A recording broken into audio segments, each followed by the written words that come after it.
Hello, welcome back. Welcome back to a video where we talk about 5 extraordinary reissues, audiophile reissues for sure, and at its best.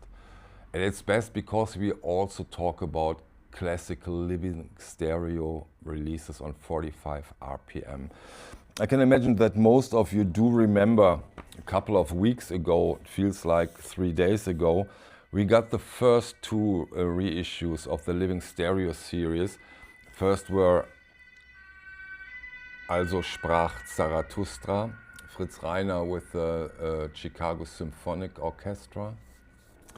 And the second one was a huge surprise to me because I was not aware of that record and I felt immediately in love with it.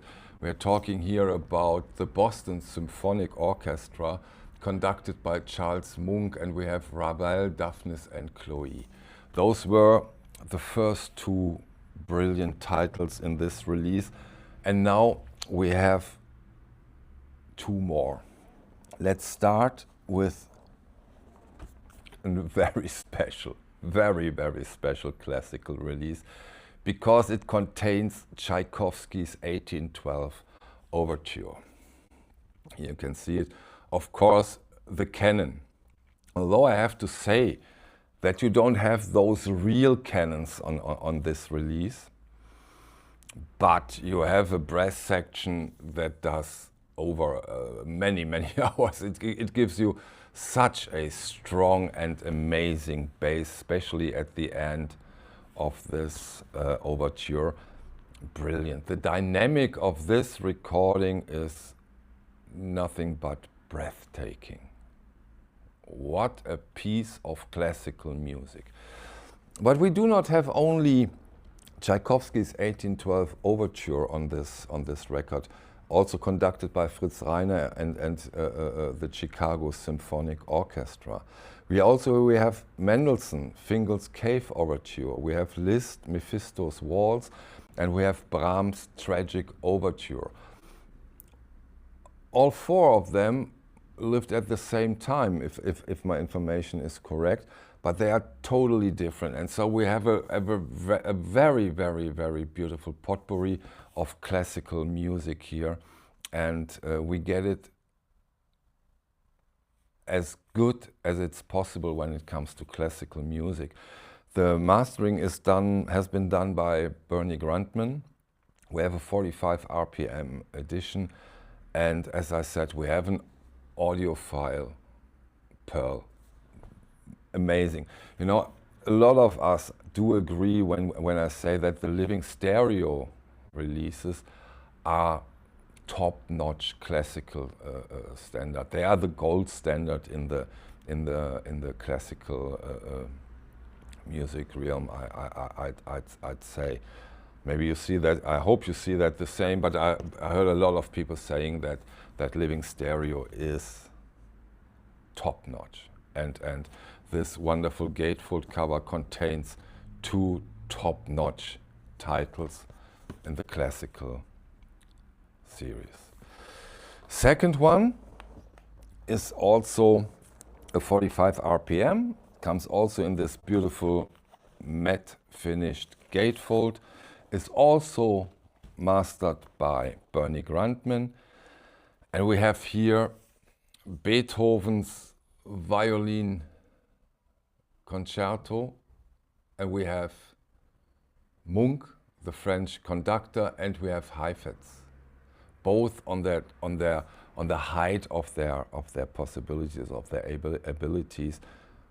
Brilliant. Boston Symphonic Orchestra, gatefold jacket, backside, perfect, beautiful, dynamic recording. You know, you have those silent, calm violin parts, then the orchestra hits in, and those kind of records seduces me to get deeper and deeper into these classical releases.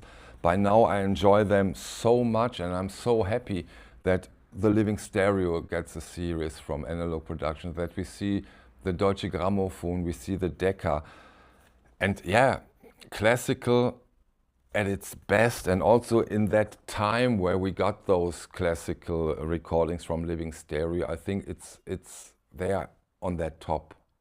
Those musicians reached heights when it comes to classical recordings that haven't been reached since, in my opinion.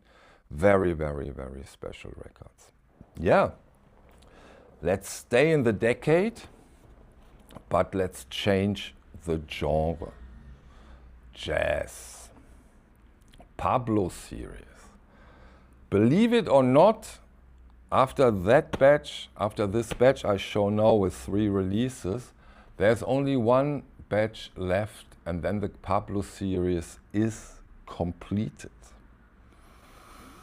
We got 3 amazing titles, gorgeous titles, and we start with Ella and Oscar. Here you go with the jacket, Stoughton tip-on jacket. And we have Ella and Oscar in a very personal environment, singing and piano. And that's where both are best, you might say. And for other tracks, Ray Brown joins them. Some of you might say, oh, Ray Brown, where do I know him from? You know him from this masterpiece. Another cover by, in my opinion, but an amazing analog production title, also on 45 RPM. An amazing jazz record, and he takes part on 4 tracks of this wonderful album. He gives rhythm and a little addition, but the intimacies keeps going on. So he is just a very beautiful addition, but the whole atmosphere of the record stays the same, which is something extremely positive.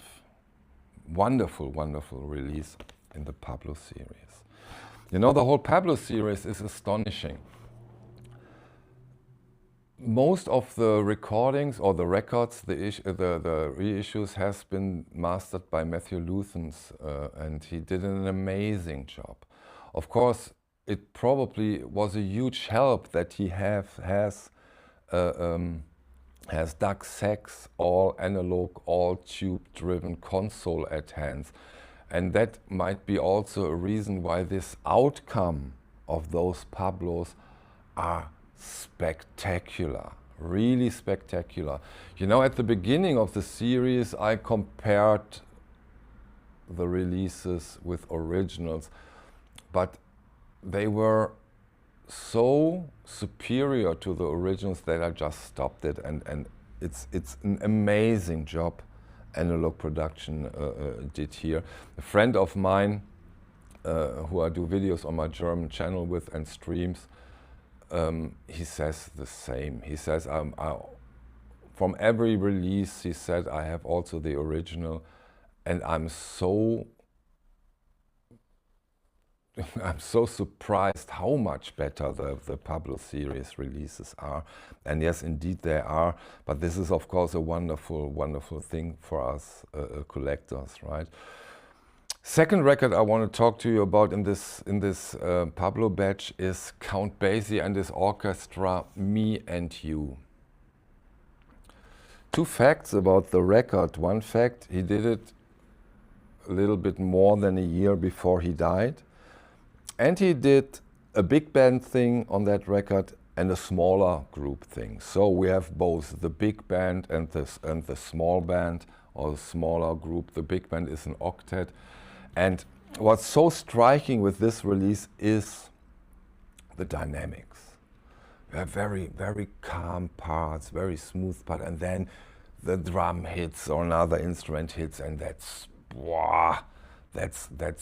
really, truly, truly, truly amazing when you got hit by that dynamics and the clarity and all the sound stage. Brilliant, fantastic recording. Count Basie and his Orchestra, great one. The third one is yet another Ella Fitzgerald. Fine and mellow.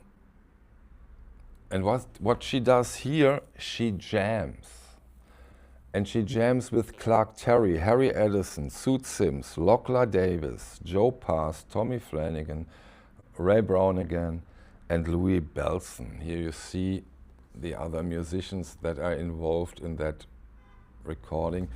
And that's also very, very, very nice to hear, very, very interesting to listen to when Ella and the musicians that accompany her at the songs improvise. When I do say improvise, don't get afraid, we are not talking free jazz here. It's very, very accessible, but they improvise. And those are masters, absolute masters in that regard. And that makes this record a masterpiece, in my opinion. Very, very interesting and surprising record. And for every Ella Fitzgerald fan, I'm tempted to say that is a must-have. Fantastic, fine and mellow. Ella Fitzgerald jams. Yeah, as I said, only 3 Pablos to go. Then the series is completed. And those of us who are longer in the collecting of audiophile reissues knows what it means when a series is done. After some time you cannot get them, and then you go to disc and say, oh, that's insane. But until that happens, we probably have quite some time. But yeah, another series completed. Amazing. Then we have 30 Pablos. And I think Analog Production did a wonderful job in choosing those titles, because in my opinion there are quite some, Pablo, a lot of hit, but also quite some misses. And they choose an amazing variety, and I think they choose the best titles from what I can say. And of course I do not know all Pablos, but I know quite some. And that collection, that series really contains amazing releases by the Pablo series. Okay, that being said, I thank you very much for your time, and I hope to see you on the next one. Thank you. Bye.